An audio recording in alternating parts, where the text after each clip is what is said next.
Richard Sharp was appointed chair of the BBC in 2021. Handpicked for the role by Boris Johnson, it's since emerged that the process might have been a little fishy. That's because in the weeks before being handed the top job, Sharp helped to secure a loan of up to £800,000 for the poverty-stricken Prime Minister. It seems that Johnson was struggling to make ends meet on his £165,000 salary and needed a helping hand. We've all been there.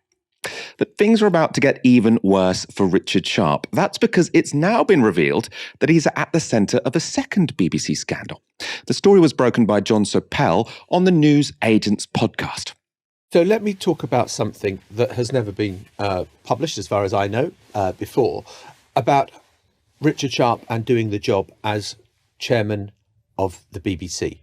The chairman of the BBC has always been someone who has been sort of away from the editorial control, who liaises with the Director General. Last year, the BBC was appointing a new Director of News, the most critical job for the upholding of impartiality in the corporation. And Richard Sharp insisted that he be on the interview panel to select who the next Director of News should be.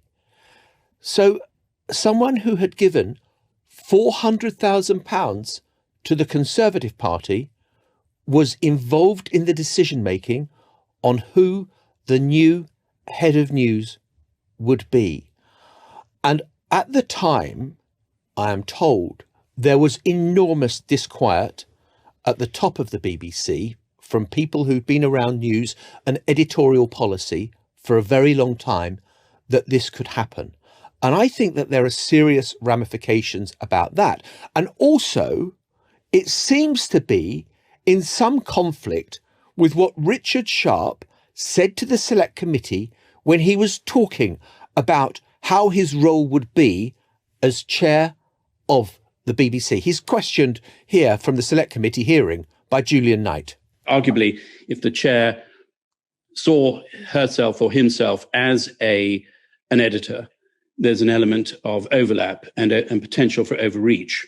So he saw the potential for overreach, but did it anyway. And to make matters worse, the newsagent asked former BBC chair Diane Coyle to give her view. It's my understanding, firm understanding, that he was on the selection panel for who the new Director of News of the BBC should be. What do you think of that? He should never have done that. Why? Because of that need to maintain the separation between the structures that do plug the BBC into the life of the nation and the politics of the nation, and independent editorial decisions. So, to summarise, Boris Johnson's old Tory donor mate and financial fixer is appointed as chair of the BBC. He claims to understand that to protect the impartiality of the BBC, the chair can't get involved in editorial decisions, but then he forces himself onto the panel that was selecting the most important editorial job at the BBC. That's the head of news, which just happens to be the job most likely to impact his Tory pals. Of course, Sharp denies any wrongdoing. We might want to ask, though, what's the mood over at the BBC? It doesn't look great for them. And according to a source in The Times, staff in the newsroom are, quote, mutinous.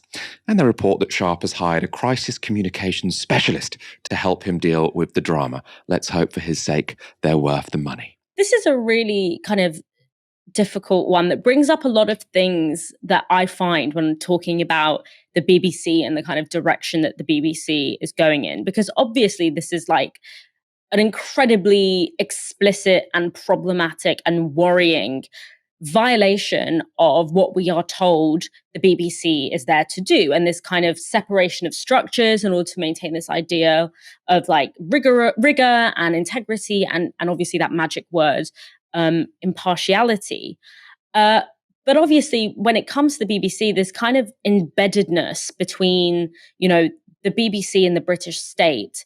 It's not unprecedented. Like it's kind of always been there. The BBC has always cleaved towards the establishment. It's always had this symbiotic relationship with the government, with the state more broadly. There are so many like meta studies, studies of studies that have been done that show that there is this kind of revolving door between, its editorial direction and people in establishment and, establishment political and financial class. That's disproportionately where their sources come from. It's kind of, there's always been far more overlap in that relationship than we would like to believe, and that, our ideal of what the BBC is kind of tells us there is. And essentially that the impartiality thing is, like, in many ways a self-serving kind of myth. It doesn't really exist. I'm not sure it can really exist in an institution like the BBC, which is a state broadcaster. And this is, again, a really extreme example of a kind of contradiction that has always existed within the BBC. To have someone that closely connected to a prime minister, basically quid pro quo, being handed this really influential role in the BBC, and then to not only hold that role, but to actually extend the reach of that role beyond what it already had been. Because whilst we can acknowledge all of the problems that have historically existed in the BBC, and that this idea that, they really have the capacity to truly hold, speak truth to power and to have impartiality when they are part of the state and they have this shared connection with so many establishment figures, at the same time, obviously, the marketization of the BBC that has been happening in the past 15 years has made this problem significantly worse. It's made the sort of small c and big C conservativeness, the conservative character of the BBC, even more intense. It's made it even harder for the odd, genuinely critical and creative media content and political journalism to kind of squeeze through the cracks in the way that historically it's been able to.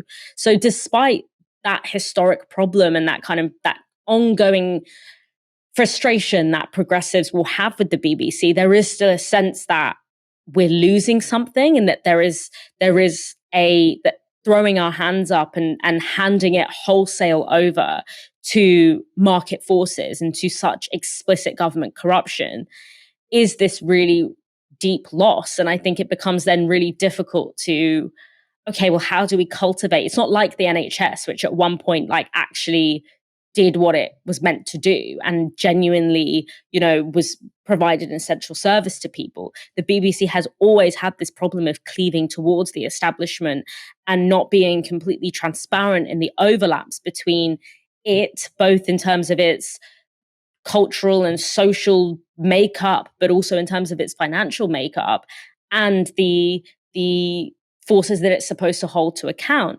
So at least it's difficult to kind of cultivate a desire and a campaign, as it were, to protect that. But then at the same time, the fact that we're losing the tiny shred of what the BBC was, that tiny shred that was really useful, that did give us things like, Ways of Seeing by John Berger and all of these amazing critical and political imagination and things that really expanded our political imagination. There's a kind of tension there, and it really feels like something really profound is being lost. And that's incredibly, incredibly sad. It's not the end of the Richard Sharp saga, what we've told you already, because it's also emerged that the panel that appointed him chair of the BBC included 2 Tory cronies. Now, first there was Catherine Baxendale. She's a former Tesco executive who was shortlisted to be a Tory parliamentary candidate in 2017 and who gave £50,000 to the party. Then there was Blondell Clough. She's the wife of the North Sea oil tycoon Algie Clough, who used to be chair of Johnson's former employer, The Spectator.